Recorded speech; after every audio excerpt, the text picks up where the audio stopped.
Hello guys, welcome back to my YouTube channel MK2 Vlogs. So video to thumbnail aru title se apnaloke gom paise. Finally mur logot ase ekhon wide angle lens. So junkhon etia bortoman junkhon lens re shoot kori asu. Hey lens kan ajir pora hobo tata bye bye.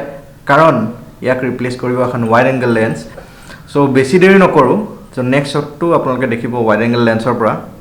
aru eta notun jagat bolok. Boom. Welcome back to my YouTube channel once again. And finally I had my wide angle lens.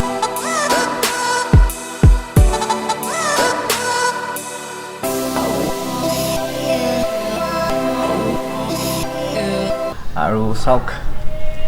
na মানে কিমান তো দেখিছে মই একদম literally ক্যামেৰাটোৰ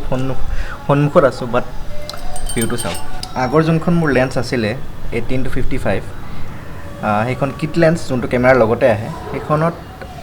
আপোনাৰ blog কৰি এটা মজা আহা নাছিলে মানে ব্লগিঙৰ এটা মজা আছে তো এখন আপোনাৰ ধৰিব লাগিছিলে মই এনেকে আৰু এনেকে হাতখন বেছি সময় ৰাখিব নোৱাৰি কাৰণ ক্যামেৰাটো ওজন আছে লেন্সখনৰ ওজন আছে সো বেছি সময় ধৰিব নোৱাৰি কিন্তু যদি আমি এনেকে অলপ কাখত ৰাখো অনলি মুখখন দেখি আৰু মানুহে অকল মোৰ মুখখন চাবলৈ এই ভিডিওটো নাচায় কাৰণ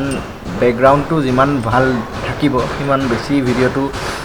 ইন্টাৰেষ্টিং হৈ পৰিব আৰু দ্যাটস ওয়াই ভাবিলো এখন ওয়াইড এংগল লেন্স লোৱা যাক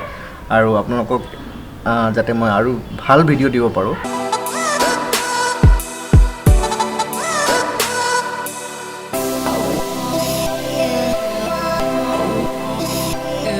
মই বৰ্তমান আছো আমাৰ বিল্ডিঙৰ টেৰেছত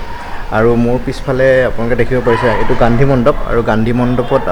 আমাৰ ইণ্ডিয়ান ফ্লেগখন উৰি আছে ধুনীয়াকৈ কিবা এটা চালে ভাল লাগি যায় নহয় জানো ইণ্ডিয়ান ফ্লেগখন উৰি থকা দেখিলে কিবা এটা মনত কিবা এটা ফুটি জাগি উঠে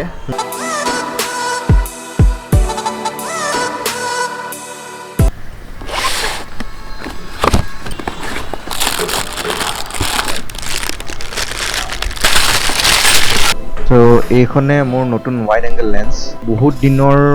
পৰা ভাবি আছিলো কিনিম বুলি ফাইনালি কিনা হৈ গল এই লেন্সখনত আপুনি অটো ফোকাস আৰু মেনুৱেল ফোকাস দুটাই টগল কৰিব পাৰে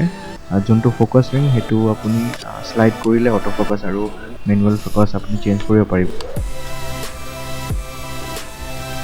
আপুনি বক্সটোৰ ভিতৰত বেছি একো নাপায় লেন্সখন পাব এখন মেনুৱেল পাব আৰু লগতে 2 ইয়াৰ্স ওয়াৰেন্টি কাৰ্ড এখন পাব ৰব সব কলো নামটোৱে নকলো লেন্সখনৰ নাম হ'ল টকিনা ATX Pro 11 to 16 mm f2.8 DX2 lens so এটো DX বডি মানে ক্ৰপ সেন্সৰ বডিৰ কাৰণে হয় ফুল ফ্ৰেমৰ কাৰণে নহয় যদি ফুল ফ্ৰেমত আপুনি ইউজ কৰে তেতিয়া হলে সাইডত ভিনিয়েট আহি যাব সাইডত সো এই লেন্সখনৰ প্ৰ'জ আৰু কনস মই আপোনালোকক অলপ শেয়াৰ কৰিব বিচাৰিছো মোৰ বেছি দিন হোৱা নাই লেন্সখন মই চলোৱা বা ইউজ কৰা বাট মই যিখিনি গম পাইছো সেইখিনি মই আপোনালোকক মই ক'ব বিচাৰিছো সো মেইন প্ৰ'জটো মই কৈ আছো ফাৰ্স্ট মই প্ৰ'জখিনি কম প্ৰ'জ এইখিনিয়ে প্ৰ'জ এইটোৱে যে এই লেন্সখনৰ এপাৰচাৰটো f2.8 মানে এই লেন্সৰ এপাৰচাৰটো আপুনি বহুত ডাঙৰ আপুনি ৰাতিও ধুনীয়াকে নাইট ফটোগ্ৰাফি যদি আপুনি কৰিব বিচাৰে তেতিয়া হলে এই লেন্সখন আপোনাৰ কাৰণে বহুত বেছি ভাল হ'ব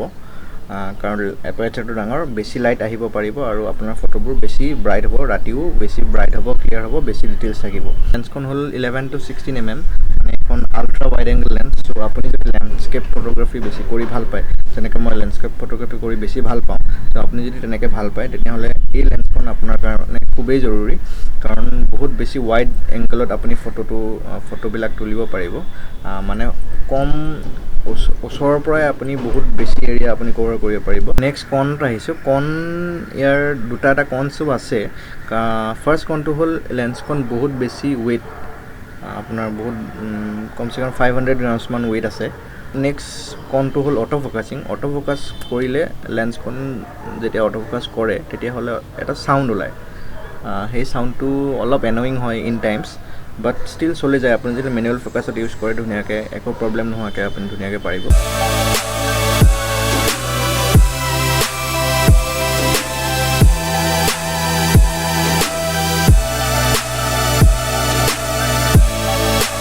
তো কথাটো হ'ল নিকন যোনবিলাক নিকন কেমেৰাছ আছে ভিডিঅ'ৰ কাৰণে ইমান এটা আইডিয়েল নহয় কাৰণ নিকন কেমেৰাজত আপোনাৰ যোনটো অটো ফোকাসিং হেতু বহুত বেছি স্লো হয় আপুনি যদি অনলি ভিডিঅ'গ্ৰাফি কৰিবৰ কাৰণে DSLR কেমেৰা এটা ল'ব বিচাৰিছে তেতিয়াহ'লে আপুনি Canon বা Sonyৰ কেমেৰা প্ৰিফাৰ কৰিব পাৰে মই কেমেৰা লওঁতে Nikonয়ে চুজ কৰিছিলোঁ কাৰণ মই তেতিয়া অনলি ফটোগ্ৰাফিত ইণ্টাৰেষ্টেড আছিলোঁ চ' বেছি ভাল ফটোগ্ৰাফি কৰিবৰ কাৰণে মই Nikon চুজ কৰিলোঁ বাট ফাইনেলি মই যিহেতু ভিডিঅ'জ বনাবলৈও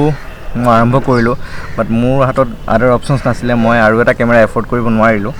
অলপ ষ্ট্ৰাগল হয় ষ্টিল মই এইটো কেমেৰা দিয়ে আপোনালোকক ভিডিঅ' দিবলৈ ট্ৰাই কৰি আছোঁ বা ভিডিঅ' দি আছোঁ আগৰ 18-55 mm যোনখন লেন্স আছিলে সেইখনত মোৰ অলপ ষ্ট্ৰাগল হৈছিলে কাৰণ এটা ৱাইড এংগল এটা নাপায় কাৰণ বহুত কেমেৰাটো বহুত হাতৰ পৰা দূৰত ল'ব লাগে হাতৰ পৰা দূৰত লওঁতে হাতখন বিষায় বেছি সময় হাতত ধৰি ৰাখিব নোৱাৰি কিন্তু এইখন লেন্সত আপুনি একদম ওচৰত ল'লেও গোটেই ভিডিঅ' আপোনালোকে দেখিব পাৰিছে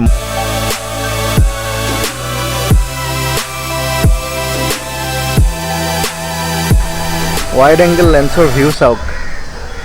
মানে ৱাইড এংগল লেন্স ইউজ কৰি ভিডিঅ' কৰাৰ মজাই বেলেগ মানে আগৰ লেন্সত মই কিমান ষ্ট্ৰাগল কৰি আছিলোঁ বাট এইখন লেন্সত ভিডিঅ' কৰি মানে নিজৰ এটা ভিতৰৰ পৰা এটা খুচি আহিছে ত' বহুত প্ৰিটি মাছ এক্সাইটেড কেমেৰাটো লওঁতেও ইমান এক্সাইটেড নাছিলোঁ যিমানখিনি এক্সাইটমেণ্ট এই লেন্সখন লওঁতে হৈছে আৰু আপোনালোকে নেক্সট মোৰ যিমান ব্লগ আহে আপোনালোকে এই লেন্সখনেৰে মই শ্বুট কৰিম আপোনালোকক ভাল এটা ভিডিঅ' আগতকৈও ভাল ভিডিঅ' দিবলৈ ট্ৰাই কৰিম আগৰ ভিডিঅ'কেইটা আপোনালোকে দেখিছিলে মোৰ অটো ফ'কাচিঙত কিমান বেছি এটা প্ৰব্লেম হৈছিলে মাজে মাজে মোৰ মুখখন ফ'কাছ নকৰে বেলেগ পিছত ফ'কাছ কৰে চ' এতিয়া সেই প্ৰব্লেমটো মই আহিব বুলি মই নাভাবোঁ